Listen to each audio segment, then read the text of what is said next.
আমাদের পাড়া, কবিগুরু রবীন্দ্রনাথ ঠাকুর। ছায়ার ঘোমটা মুখে টানি, আছে আমাদের পাড়াখানি।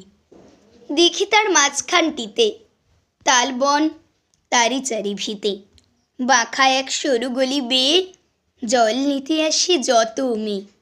বাঁশ গাছ ঝুঁকে ঝুঁকে পড়ে, ঝুরু ঝুরু পাতাগুলি নড়ে। পথের ধারেতে একখানে হরিমুদি বসেছে দোকানে। চাল ডাল বেচে তেল নুন, খয়ের সুপারি বেচে চুন। ঢেকি পেতে ধান ভানে বুড়ি, খোলা পেতে ভাজে খুই মুড়ি। বিধু গয়লানি মায়ে পই, সকাল বেলায় গরু দই। আঙিনায় কানায় বলাই, রাশি করে সরিষা কলাই। বড় বউ মেজ বউ মিলে ঘুঁটে দেয় ঘরের পাঁচিলে। নমস্কার।